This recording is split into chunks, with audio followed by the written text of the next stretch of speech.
family mucuk godhanii fixanii warra bira dabranii asitti nuti nu rakkisaa jiran ati sin beeyta asitti san kun nama san siin jedhu warabbal kaaba asitti namni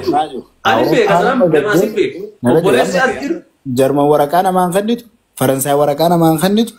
no more chance gale Awurooppaan Amerikaan taatu tan kun amma qabdee ijoollee Awurooppaa keessaa osoo waraqaa qabu waraqaa dhiisee achi deemee nama an beeku nama lamaa biyya darbitee jirti sigale rakkoo hamaan akkanaa osoo jiru odoo beekanii itti deemaa ka warri waa tokko hin qabne asii nama dararaa jiran deebi ammallee hedduu namu fachiisu ture maal nu beektaa ibsi shaaqii nuti kana nu beekan ati si beekan bara gaafa TikTok jammarrarraa kaase kabajaa gaafasiitiif jaalala gaafasii nama keenya maal akka keessaa fuudhe hin beeku nuti waan jijjiiramne waan balleessine waan ati balleessite yookaan waan maakiin balleessite tokkicha nagarrane akka gaafasiitirraa amma gaafa atii fi maakiin dura wal agartan maakiis tanuma duraan beekan atiis kanuma duraan beekan waan fofokkotaa warri koomantii arraba badaa hattaa haga suuraa gaggara galchanii nama arrabsu as baanii laayivii irratti baanii nama arrabsu gahan annuma taazzabeetu malaal waan ofii jala deemanii akkana maraachan halkanii guyyaa arrabaan amma kalee sargii obboleessa kiyyaa tokko deeme nama jabaa wayii qeeroo beekuun ooltu mucaan kun nama qabsaawaa jabaa ture si galee nama woboo keessa ture nama saba kanaaf aarsaa meeqa kafale meebii namni hedduun hin beekan mucaan kun nama najjabaa waan ta'eef miizee isaatirra turre arrabuma achi jala jiru yaabsi shaaqii akkuma barbaade haa ta'u gammachuu namaati nama keenya maaltu akkana jijjiiree dila kana haasdummaa akka keessa kaa'inna dhibeen sigale Oromoon gaafa duraan jirtu wal kabajjii wal jaalatti jecha babbareedaa beeti akkaataatti haasawan beeti amma ammoo nama keenya maaltu akka jijjiiree namni keenya akkana namni marti kun namni baay'een kun akkana arraba jaalatee nama xiqqeessuuf mooraalii namaa cabsutti akka seene wallaahi na dhibe maal akka taaneen na dhibe balaa maaliitiin nu beeksisu shaari hin beenu nuti duraan gandaa waliin qoonnu giftanii argee rabbiin kun maal jedhan beeta qoca boofa maaliif nu kodhoggan waa beeka Oromoon tanas wanni inni bilisoomsutti deeftana beeka obbolees jaalatte dibbitee amma namni akkami hamilee harkatee Jawaar Mohammad arrabsutti akka jiru anna dhiba wallaahi laazim hamilee maaliitiin sigale hamilee maaliitiin akka namni Oromoon na caqas kuma wallaahi billaahi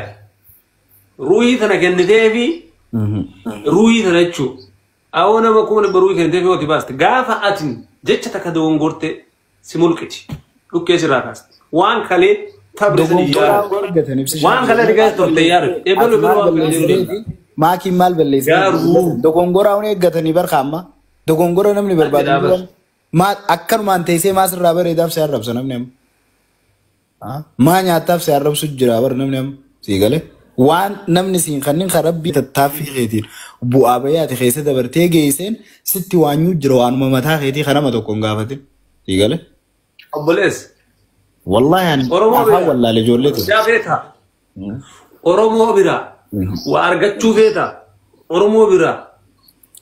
Oromoon akkasi kabaju si ulfeessitu sirraa haasootu wansi jabeessitu feeta du'iiti qabrii seeni gaafa sana Oromoo biratti seema see ajaa'iba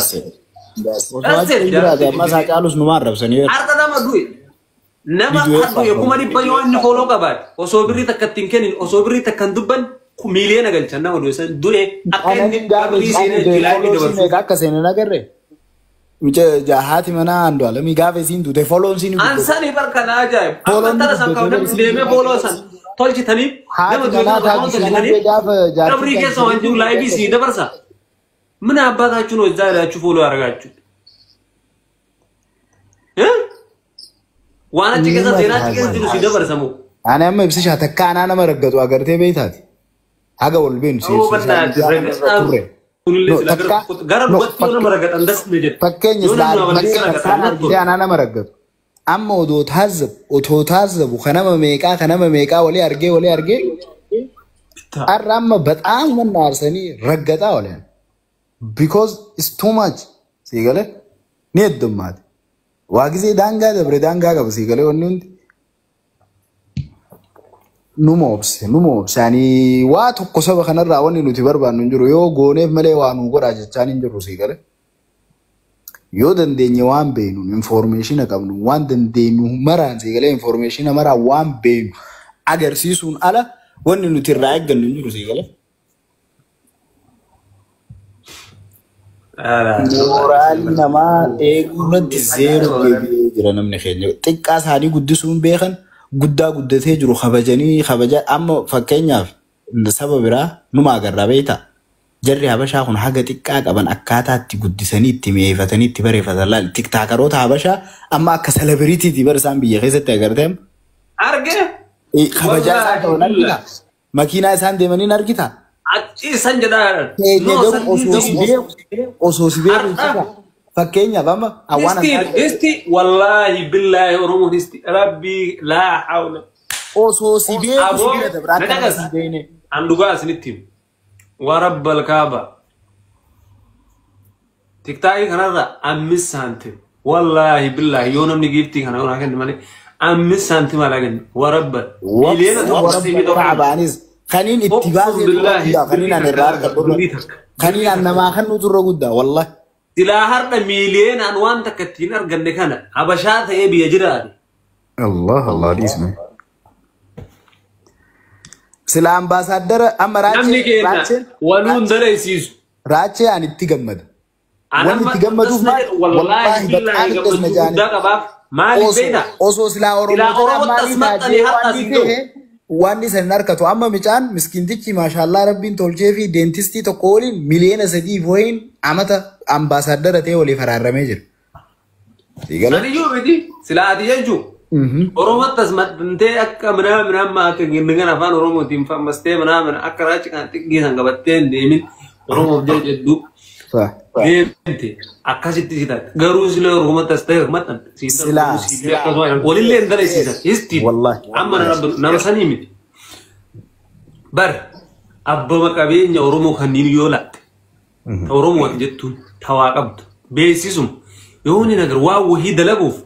yoo ummata san fayyadaman malee feemasta kan fayyadaman takka jedhe dhuga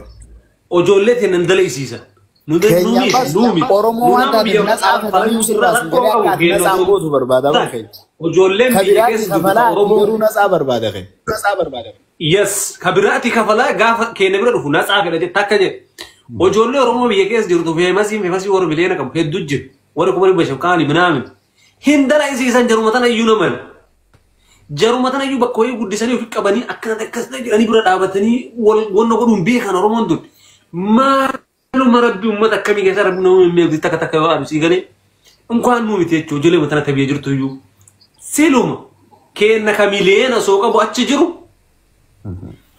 ka isaanii ka kuma 200 fooloo qabu ka kuma 100 qabu fuudhanii promooshinii dalaysiisan. Akka ajaa'iba. Oromoo maddalaysiisaa harkanaan amma beeka. Nama abbaa qabeenya Oromoo ta'ee nama fooloo kuma 500 kuma 600 kuma 700 ijoollee biyya jirtu dhiisanii ijoollee afaan biraa haasoo itti dalaysiisan kafalanii fi isayyuu hin geenne fi masummaa nama hin asba yaadde hagana mara Oromoonis itti qabdu wal jabeessuuf wal guddisuuf wal bira dhaabatuun yallam yoo namni tokko ta'e maa ulfaata isaan hamilee ta'e cabsinaadha hamilee waan akka isaan naa ilaalaa dhiisme maana dura aanee malee maa guddatee ebeluun kun malee akkamitti gaddeebisaadha malee Oromoon bari yoo qallatte maa qallatee yoo furdate maa furdatee yoo sirraa bareede maa sirraa bareede yoo fokkotte maa fokkotte nama siin jedhu bar dubbiin tuyyoomirraa eegalamee Oromoo wal tuffachuuf wal xiqqeessu dhugumatti bara 2024 as ka itti hammaachaa dhufte wallahi duraan bara atleast bar wal kabajji Oromoon jecha badaa waliin hin jettu koomantiitti hamilee waliin dheeyde video irratti hin dalaytu wal garan gaggalchitu bara 2023 gama dhumaatirraa eega as jalqaban 2024 keessa amma itti badaa achi siqaa jiran keessa bahaa baxaamitti waan sablina haalaan nama sablisiisu kun beena waan ijoolleen biyya arabaa wal qabdee wal garaa jiru ofiifuu rakkoon biyya keessaa oofte biyya namaa keessatti akka wal godha dubbileessu hamileen ucabsan waa baay'ee ilaallabeeta wallaahi ta'uu tana obboleessa yoo haasaan fixan dhugaa sitti warabbal nama aarsal libista kata waa hedduu kanaafuu laalibsi shaane aarsaletti maaliin siin jechuu ol seena meeta waan akka isa godhin beeku boostiin waan an siin jechuu ol seena siim reefu haasoo sirrii haasawaa jirtu eega namni kabajaa wallaalee kabajaa abbaa ofirra qaba sii galee kabajaan teessoodha abbaaf jala qaba jedhaniimi wanni irraa eeggachaa jirru hin jirru yoo of kabajanii haala isaanii kabajaa isaaniitiin deeman yoo saniin deemuu baatan akka isaan nama tuffatanitti tuffannee argisiifnu nutis nama if kabajuu hin kabaju nama nun kabajne ammoo nutis hin kabajnu jechuudha nutis ilma namaati akkuma keessanii nyaannee dhuun miira qabnu nu dhaga'amu isinii gala of course ani amma dhimma mataa kiyyaatirra rakkoo tokko irraan qabu garuu gaafa qophii namaatii fi bakka gammachuu namaatii fi achirra gisee dabarte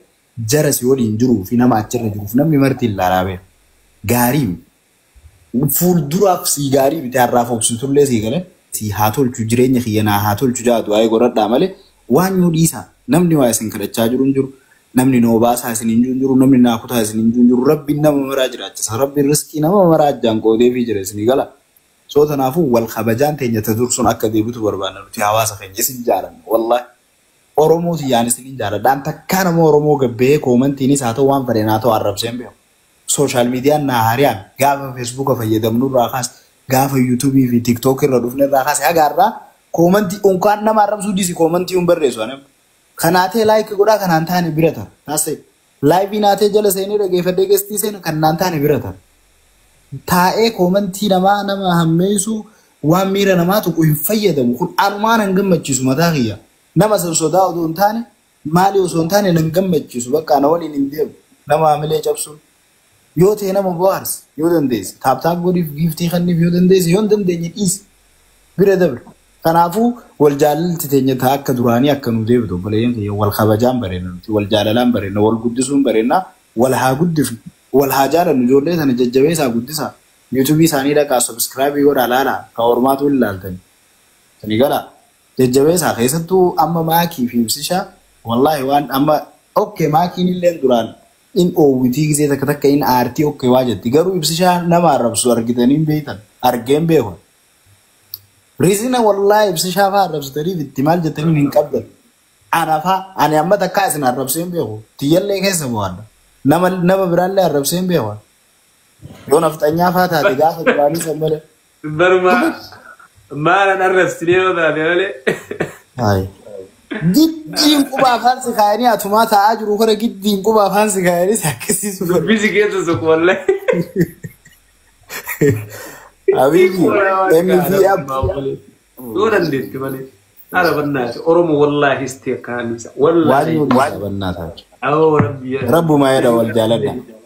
rabbumaa jaa wal kabaja huma wal kabaja walii irra dabra badii namni tokko balleessu badiin hin deebisinaa waan gaarii godhu hin deebisa obsaa yookaan zimmeedha akka nama beekne yoo balleessina gurfadha yoo wallahi natti hima min chigiraan maan rakkoo qabu yoo barbaadin furadhu yoo naan ta'in dhiisa bitti yoo kana yaaddu ta'e natti himi ammaas asirratti nama 500 as jira waan yaadachiisuu barbaadu obboleeyyan kiyya addunyaarra waan tokko hadiisa isin dagattantu jira wallahi waan laal rabbii fi ati jidduu jiru badii ati rabbii fi ati jidduu balleessitu rabbiin siif araarama waan shirkiin ta'in inna allaha ghafuurur rahiim ammoo jecha badaa arrabaati nama madeessituun waan ilma namaa miitu sii galee nama hamattu nama miitu haga namni san dhiifama sii godhu ati dhiifama hin qabdu yoo malqiyaamaa dalagaa ati qabdurraa sapparee nama sanii kan namni sun yoo achi si duubaa du'e hin beektu ati odoo dhiifama siin goone jechi hamaan koomantiinis haa ta'u afaaniinis haa ta'u wanni fadheen haa ta'u nama san bira ga'u badii kana beeka namni san simmuufatee aaree dabraa jechuudha nama san argitee dhiifama haga gaafattee namni san dhiifama sii godhutti rabbiin isin jidduu seen waan ilma namaa ati zallam namni san muslima haa ta'u kiristaana haa ta'u amantii barbaade haa deeggaru rabbiin addunyaarraa namni inni jibbu munaafiq abee addunyaarraa ummata mushrika hundarra munaafiqnummaanuu yoo zallamame sii galee haqa malee